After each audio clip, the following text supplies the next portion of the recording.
¿De verdad crees que te sabes de memoria la historia del Chavo del Ocho? Pues te sugiero que lo reconsideres seriamente.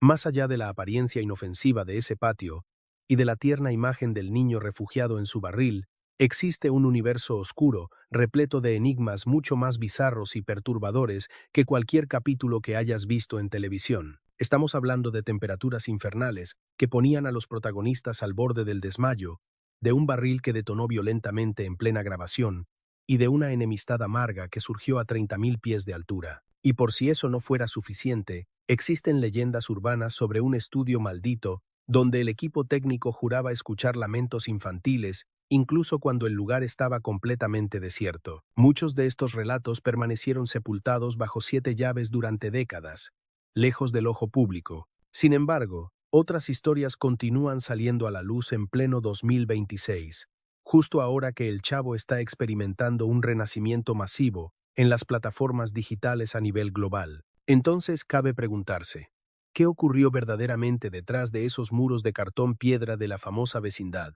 Vamos a destapar el barril para sacar a la luz esos secretos que han permanecido en las sombras todo este tiempo. Para empezar, las grabaciones eran un verdadero infierno térmico. Contrario a lo que parecía, el patio del Chavo no estaba al aire libre. Era un estudio hermético en Televisa San Ángel, un lugar claustrofóbico que carecía totalmente de ventilación o sistemas de aire acondicionado. En el momento en que se encendían los reflectores, el mercurio se disparaba, superando fácilmente los 38 grados centígrados de temperatura ambiente. La combinación de lámparas industriales pesadas, andamios metálicos y escenografía de madera convertía el set en un horno de convección donde el calor quedaba atrapado sin salida. Imagina el sufrimiento de los actores usando vestuarios de varias capas, pobres de Edgar Vivar y Rubén Aguirre, quienes terminaban cada escena literalmente empapados en su propio sudor. Los colapsos por golpe de calor eran moneda corriente y el maquillaje se les escurría por la cara entre toma y toma. La producción tenía que poner cubetas con agua helada para que pudieran enfriarse las manos y la cara desesperadamente. Para colmo, Roberto Gómez Bolaños era un perfeccionista que exigía grabar secuencias largas y sin cortes para no perder la chispa cómica, lo que se traducía en jornadas interminables sin descanso. Lo que resulta irónico es que esas condiciones inhumanas y extenuantes fueron las que dotaron al show de una energía auténtica y palpable. Cuando veías a los personajes cansados, no estaban actuando. El agotamiento físico que proyectaban en pantalla era 100% real. Por otro lado, la utilería escondía un lenguaje secreto. Absolutamente nada en la escenografía del Chavo estaba puesto al azar. Chespirito tenía una fijación con la numerología y los símbolos, ocultándolos a plena vista. El 8 en la puerta del Chavo no era solo un número. Representaba el infinito, un ciclo sin fin de inocencia y carcajadas. La vivienda de Don Ramón estaba marcada con el 72, un número muy específico. Este hacía alusión al año 1972, la fecha exacta en que los libretos de Chespirito irrumpieron con fuerza en la televisión mexicana. Por su parte, el departamento de Doña Clotilde lucía el 71, coincidiendo con el año de nacimiento del personaje conocido como la Bruja del 71. Incluso la paleta de colores tenía un trasfondo psicológico.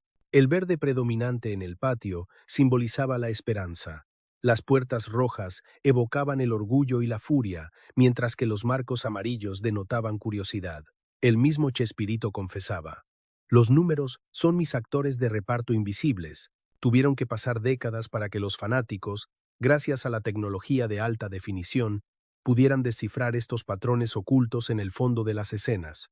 Al final se comprendió que la vecindad entera era una línea temporal encriptada de su carrera, un diario biográfico camuflado entre madera pintada y decorados. Pero hubo peligros reales, como la explosión del barril.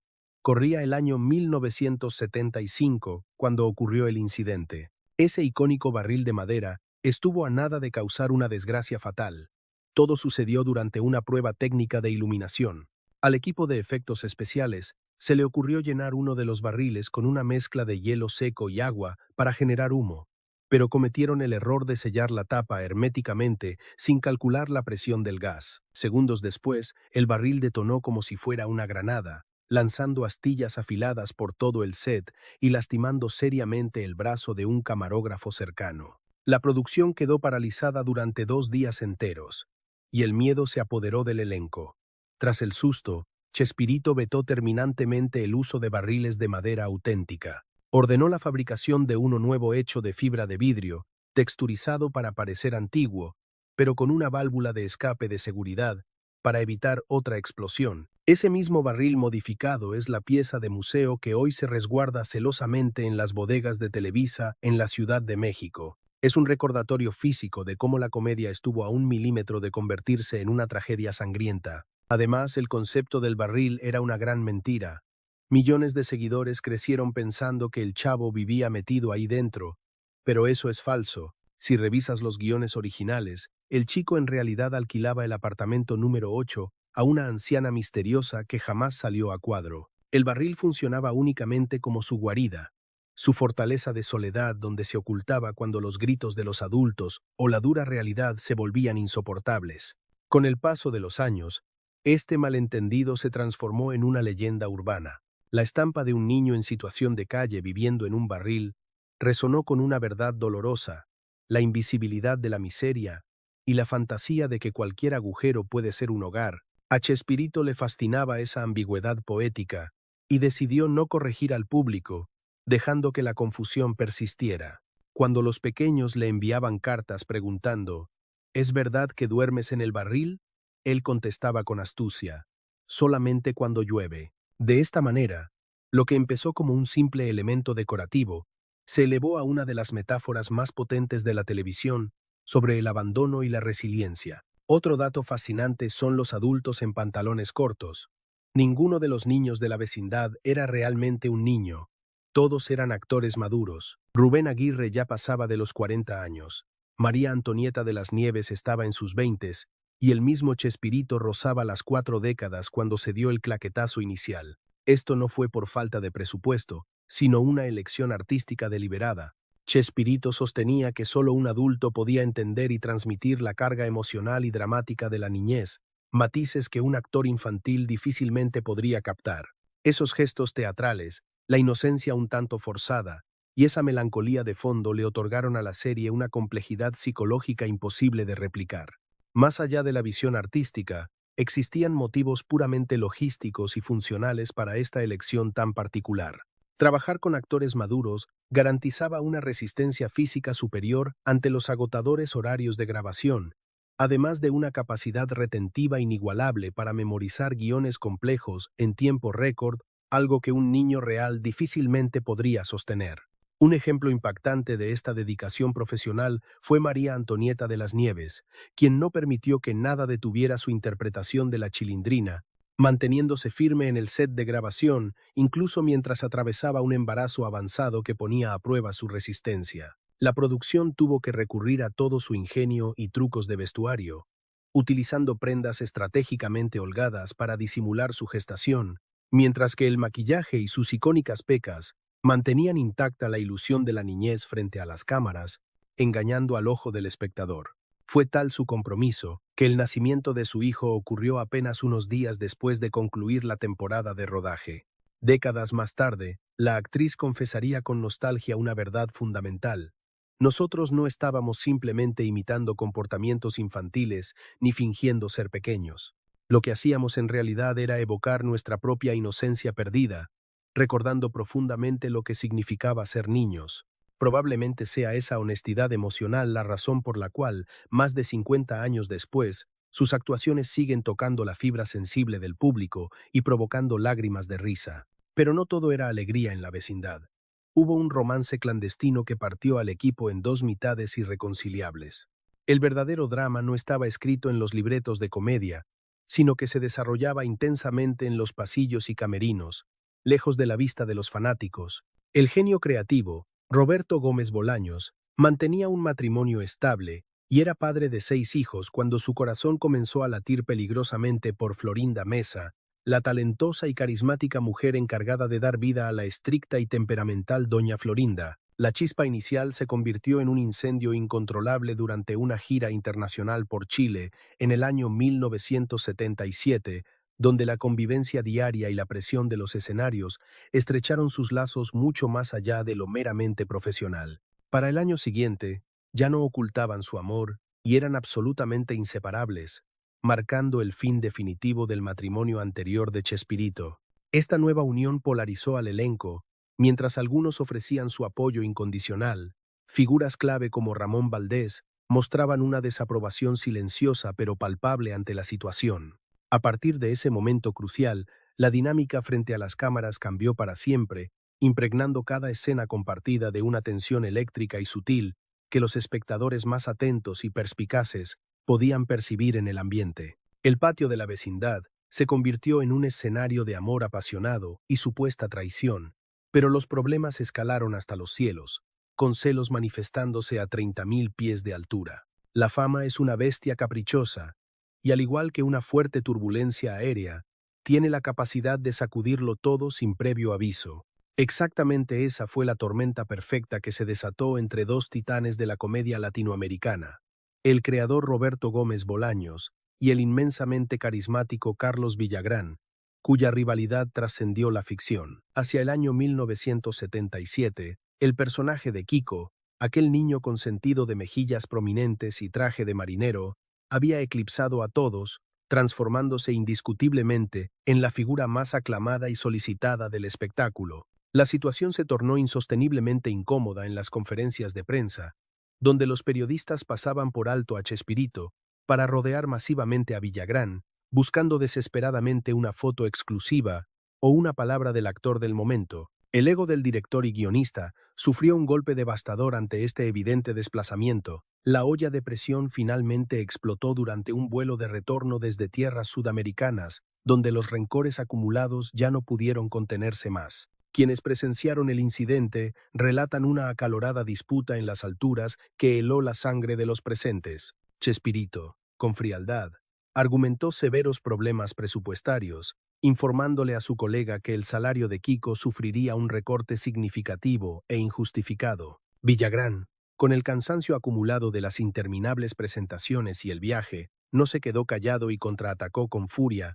acusando directamente a su jefe de sentir una envidia profesional corrosiva por su éxito desmedido con el público. Aunque la aeronave tocó tierra firme sin incidentes físicos, la amistad entre ambos se estrelló irremediablemente aquel día. Pocas semanas después de aquel tenso episodio, el personaje de Kiko se esfumó de la vecindad para no volver jamás.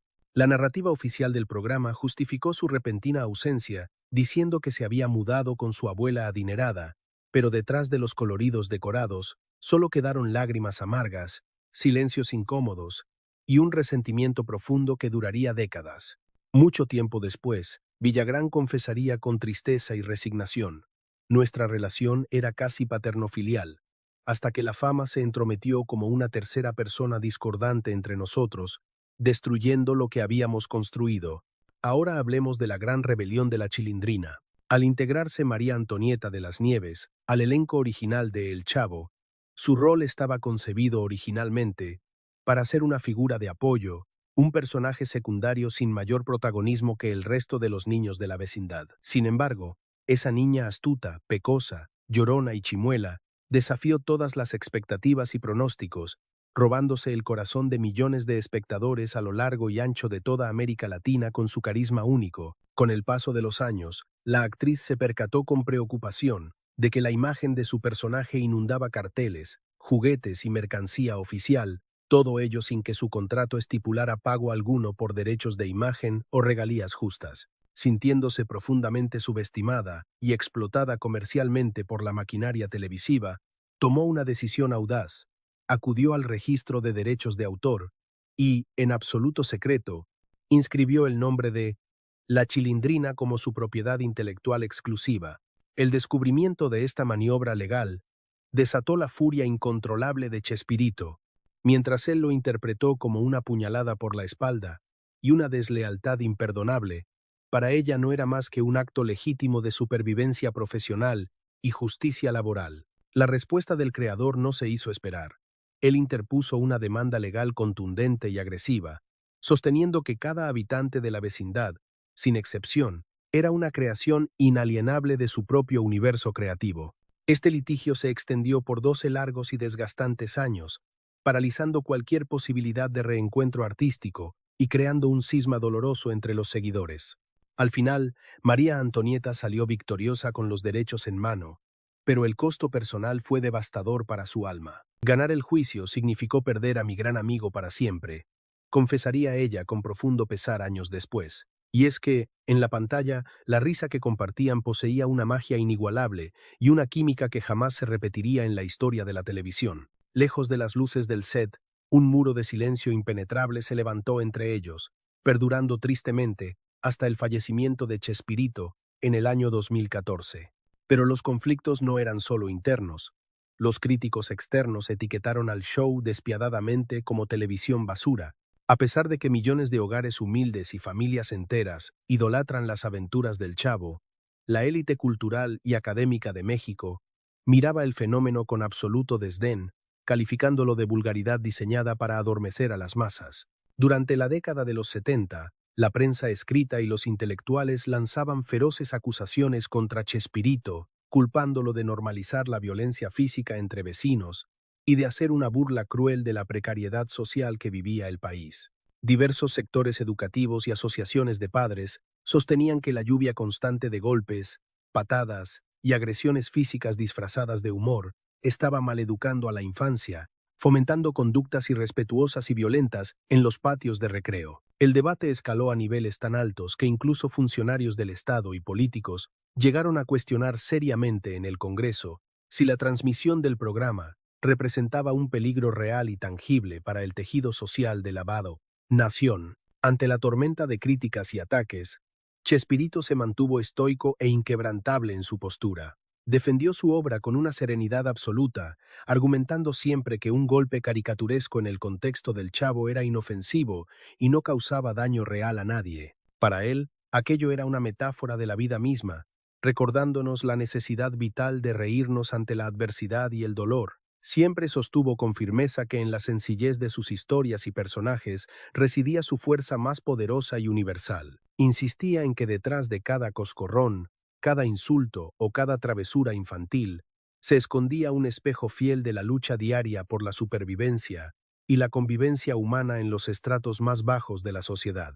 Pasó el tiempo y la historia le dio la razón. Aquellos detractores no tuvieron más remedio que capitular cuando las retransmisiones del programa destrozaron todos los récords de audiencia imaginables a lo largo del continente latinoamericano, década tras década.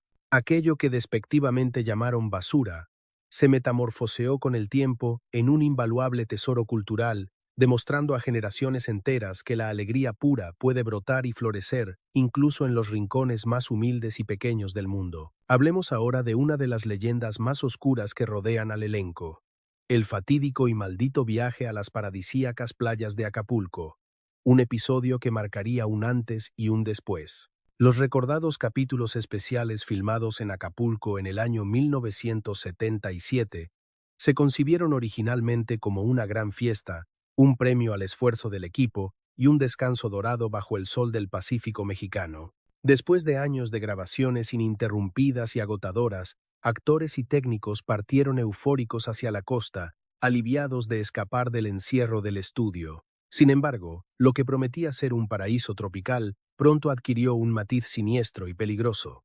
En medio de la filmación de una secuencia en una embarcación, ocurrió un accidente dramático que pudo terminar en tragedia.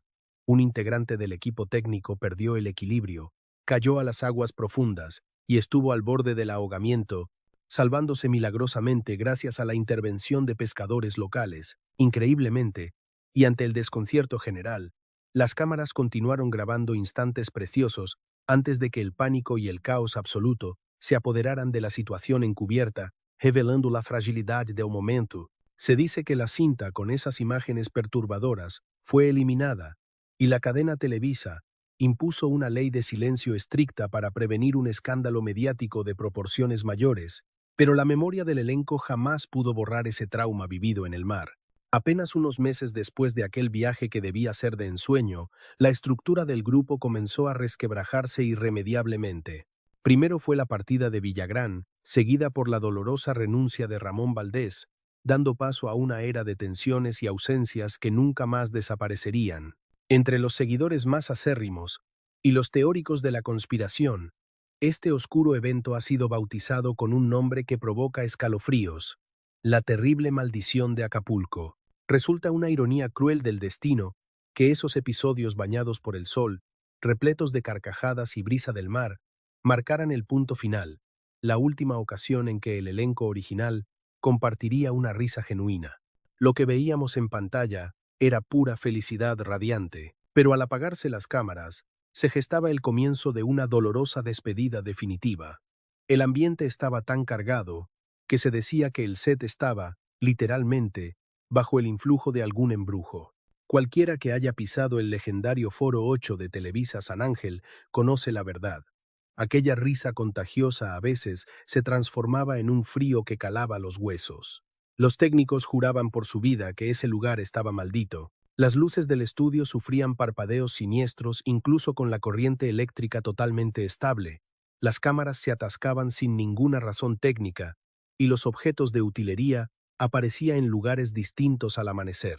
El icónico barril de madera, el símbolo máximo del programa, emitía crujidos inexplicables en la soledad de la noche, justo cuando todo el personal ya se había retirado a sus casas. Durante las largas jornadas de grabación nocturna, múltiples actores aseguraron escuchar el llanto desgarrador de un niño proveniente de atrás del barril, un hecho imposible, ya que estaba prohibida la entrada de menores al set a esas horas. La situación se tornó tan densa que Florinda Mesa, visiblemente inquieta y temerosa, solicitó la presencia urgente de un sacerdote para realizar una limpieza espiritual en el estudio. El clérigo recorrió el lugar, rociando agua bendita por todo el patio de la vecindad, y rezó oraciones solemnes junto al barril, mientras el equipo técnico y artístico guardaba un silencio sepulcral y respetuoso. A partir de ese momento, el rodaje pudo continuar, pero la leyenda urbana del niño fantasma del Foro 8 jamás desapareció del todo. Algunos escépticos lo achacaban al cansancio extremo o al eco de las viejas tuberías. Sin embargo, otros estaban convencidos de que una entidad habitaba entre las sombras, atraída vorazmente por la energía de un programa que, irónicamente, se construyó sobre los fantasmas y traumas de la infancia. Existe un trasfondo mucho más denso, un mensaje político oculto. A simple vista, El Chavo del Ocho parecía un show apolítico, simple comedia física de golpes, ruido y confusiones inocentes.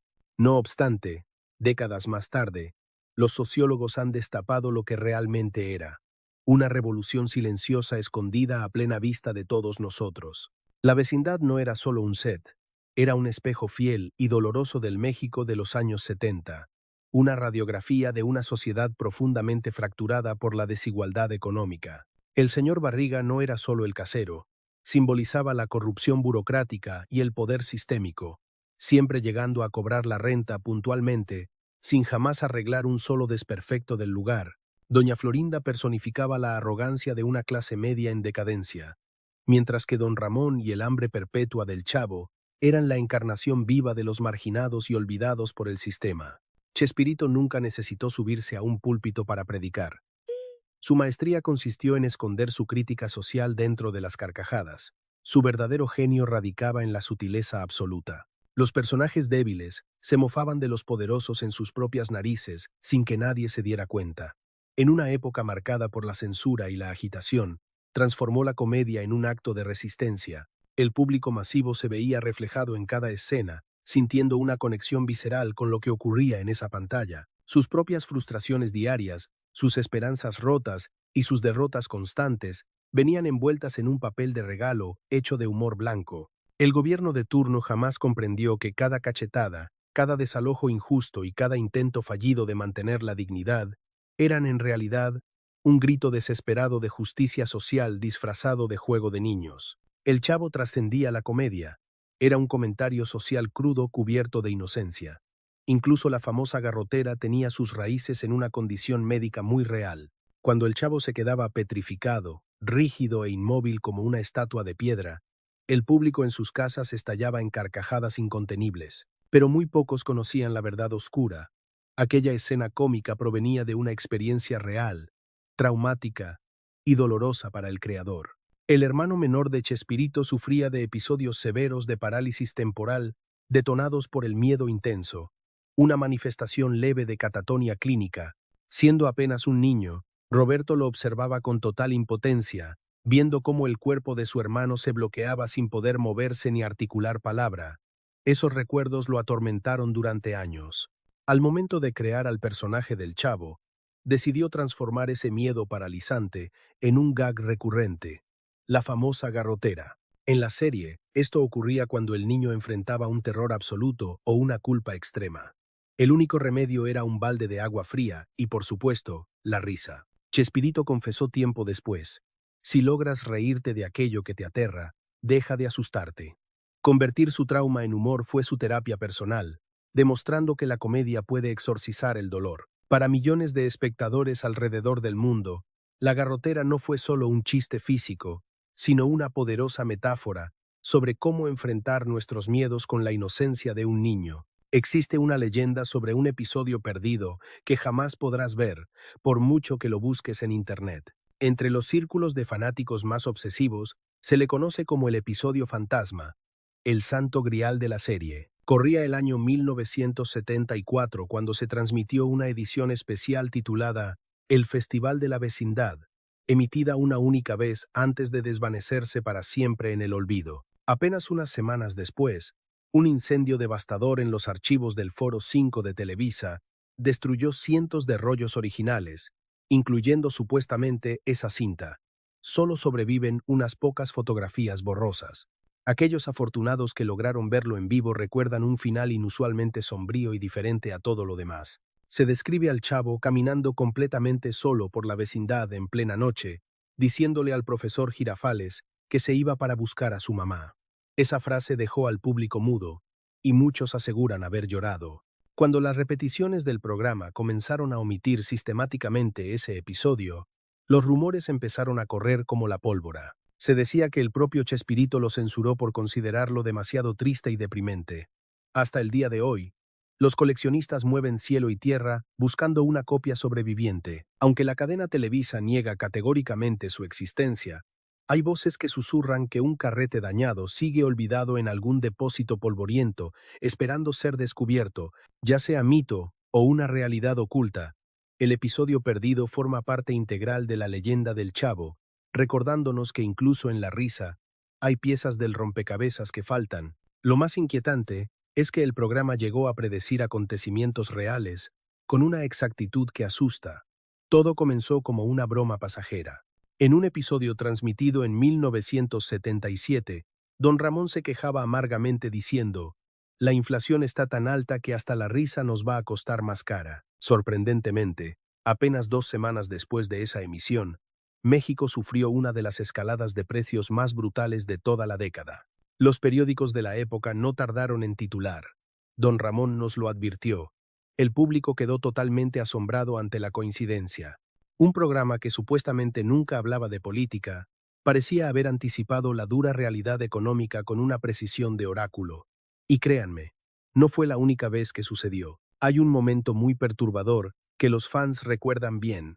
En uno de los sketches, el Chavo soltó una frase que heló la sangre de todos, advirtiendo que algún día las luces se apagarían para siempre, y nuestra única opción sería seguir sonriendo en la oscuridad. Lo que nadie imaginaba es que la realidad superaría a la ficción, porque apenas unos meses después de esa grabación, un apagón colosal dejó a la Ciudad de México sumida en las tinieblas absolutas. Cuando cuestionaron a Roberto Gómez Bolaños sobre este extraño suceso, él simplemente se encogió de hombros y aseguró que el humor no es otra cosa que la verdad, llegando mucho antes que el resto de las noticias.